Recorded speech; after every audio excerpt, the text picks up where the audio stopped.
नमस्ते बच्चों। मैं विकास डूंगरवाल।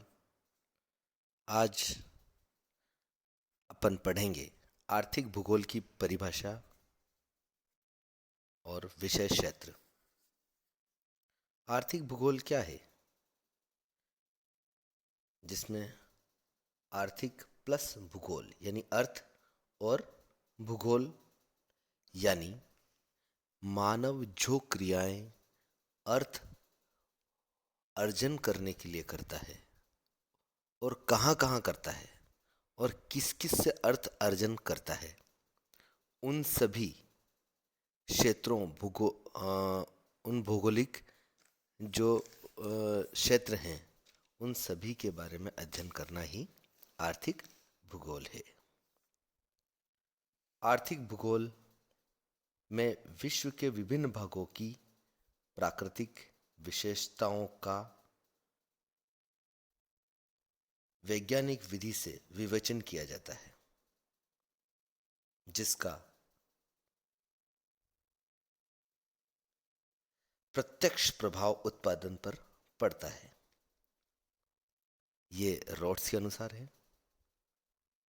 मर्फी के अनुसार आर्थिक भूगोल में मनुष्य की जीविका उपार्जन की विधियों में एक स्थान से दूसरे स्थान पर मिलने वाली समान और विषमता का अध्ययन किया जाता है। Number 3, C.M. जॉन्स। आर्थिक भूगोल उत्पादन व्यवसायों का अध्ययन करता है और यह बताने का प्रयास करता है कि कुछ प्रदेश क्यों विविध वस्तुओं के उत्पादन और निर्यात में अग्रणी हैं तथा कुछ दूसरे प्रदेश क्यों इन वस्तुओं के लिए महत्वपूर्ण तथा उपयोग में विशिष्ट स्थान बनाए हुए हैं।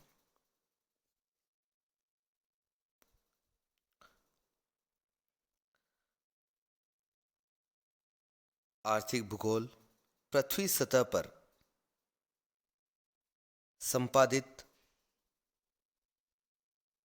उत्पादन, विनिमय और वस्तुओं एवं सेवाओं के उपयोग संबंधी क्रियाकलापों की क्षैतिज विधियों का अध्ययन करता है।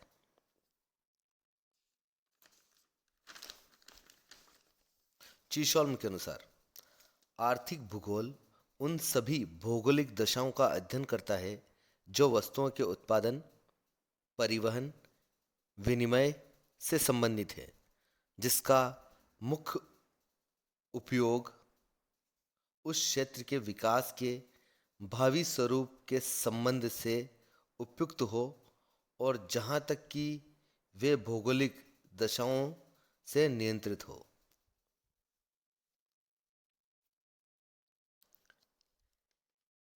निष्कर्ष। आर्थिक भूगोल की इन परिभाषाओं से स्पष्ट होता है कि मनुष्य वहाँ उपलब्ध संसाधनों से किस प्रकार जुड़ा हुआ है, किस प्रकार की आर्थिक क्रियाएं करने के लिए वातावरण उन्हें सुविधाएं प्रदान करता है और प्राकृतिक वातावरण व संस्कृति वातावरण से मनुष्य प्रभावित होता है। इन सभी परिस्थितियों को ध्यान में रखते हुए मनुष्य विभिन्न क्षेत्रों में या प्रादेशिक विभिन्नता लिए हुए आर्थिक क्रियाओं का अध्ययन करना आर्थिक भूगोल का मुख्य उद्देश्य है।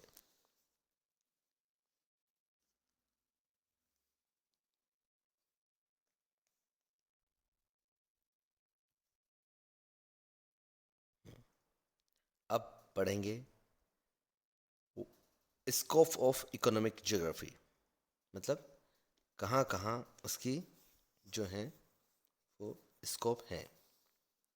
आर्थिक भूगोल के अध्ययन क्षेत्र में पृथ्वी तल पर या भूतल पर प्राकृतिक और सांस्कृतिक वातावरण की पृष्ठभूमि के अंतर्गत मनुष्य जो भी आर्थिक क्रियाएं करता है उन सभी क्रियाओं में वितरण, उनके प्रतिरूप उनकी क्षेत्रीय भिन्नता पर प्रभाव डालने वाली सभी प्रकार की घटनाओं का अध्ययन आर्थिक भूगोल के क्षेत्र में आता है।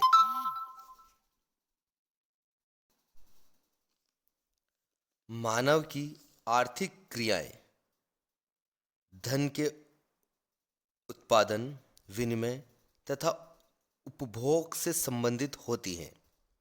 धन के अंतर्गत प्राकृतिक संसाधनों और मानवीय संसाधनों का अध्ययन किया जाता है। इस प्रकार आर्थिक भूगोल के क्षेत्र में तीन प्रमुख पक्षों को सम्मिलित किया गया है। पहला है प्राकृतिक संसाधन का मूल्यांकन तथा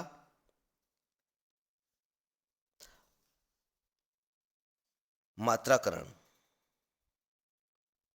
मानवीय संसाधनों का मात्राकरण व संभावनाओं का अनुमान। तीसरा आर्थिक क्रियाओं का अध्ययन। प्राकृतिक संसाधनों का मूल्यांकन और मात्राकरण। इसके अंतर्गत 8 प्रमुख संसाधन हैं जो मनुष्य के जीवन से जुड़े हैं। पहला है भूमि उपयोग, दूसरा है जल, तीसरा मिट्टी, चौथा खनिज या व शक्ति के संसाधन, 5 पशुधन, 6 वनस्पति, 7 जलवायु और 8 स्थिति। मानवीय संसाधनों का मात्राकरण। इसके अंतर्गत देश विदेश की जनसंख्या, 2 उनकी सघनता, नंबर 3 जनसांख्यिकी विशेषताएं, चौथा क्षमताएं, 5वां नर नारी अनुपात, 6ठा पूंजी की क्षमता, 7वां आयु वर्ग, 8वां जनता की शिक्षा, 9 जनसंख्या का विस्तार और घनत्व, 10 जीवन यापन स्तर, 11 सामाजिक संगठन आदि का अध्ययन किया जाता है।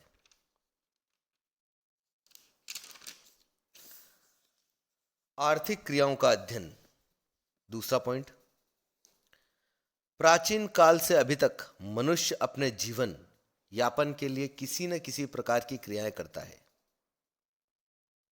लेकिन वर्तमान में उसके स्वरूप में बहुत बदलाव आ गया है। इन सभी आर्थिक क्रियाओं का अध्ययन आर्थिक भूगोल में किया जाता है। इसके मुख्य क्षेत्र, पहला आर्थिक क्रियाओं का स्थानिक वितरण, नंबर 2 आर्थिक क्रियाओं की स्थिति, नंबर 3 आर्थिक क्रियाओं की विशेषताएं, नंबर 4 आर्थिक क्रियाओं का अन्य घटनाओं से संबंध।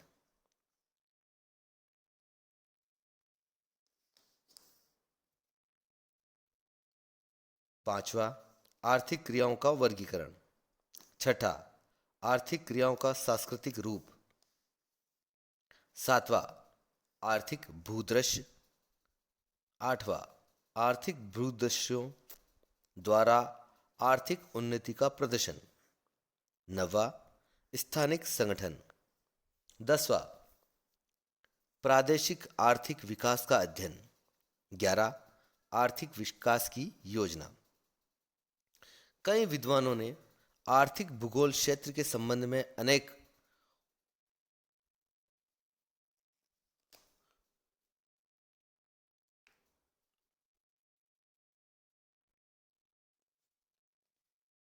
उपागमों का अध्ययन करना आर्थिक भूगोल का क्षेत्र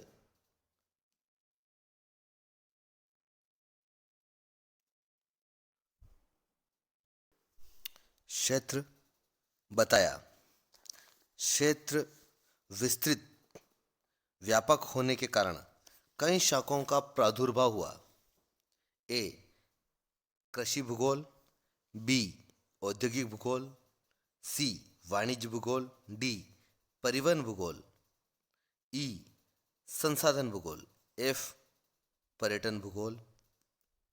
इस प्रकार से भूगोलवेत्ताओं ने आर्थिक भूगोल की विभिन्न शाखाओं का या उप शाखाओं का जो है अध्ययन करना जो है आर्थिक भूगोल का क्षेत्र जो है बताया है। इन सभी का अध्ययन करना आर्थिक भूगोल के अंतर्गत है। कुछ भूगोलवेत्ताओं ने निम्न प्रश्नों का उत्तर जिन परिस्थितियों में प्राप्त होता है उन विश्लेषणात्मक अध्ययन करना ही आर्थिक भूगोल का क्षेत्र बताया। आर्थिक क्रियाएं कब शुरू हुई? पहला। नंबर 2, कैसे की जा रही हैं? नंबर 3, उनका विस्तार कहाँ है? नंबर 4, उनका उपयोग कौन कर रहा है? 5, प्राकृतिक संसाधनों का उपयोग क्यों किया जा रहा है? 6, किस प्रणाली द्वारा आर्थिक क्रियाएं की जा रही हैं? इन प्रश्नों का उत्तर किससे मिलते हैं उनका अध्यापन करना ही आर्थिक भूगोल का क्षेत्र है। आर्थिक भूगोल के जो संक्षेप में जो हैं वो निम्न रूप हैं। पहला है प्राकृतिक परिस्थितियां, जिनमें जलवायु, तापमान की दशाएं, वर्षा तथा हिमपात, वायु संचार तथा वायु विक्षोभ, भू आकार एवं प्रवाह प्रणाली। अब है शैलों के प्रकार एवं संरचना।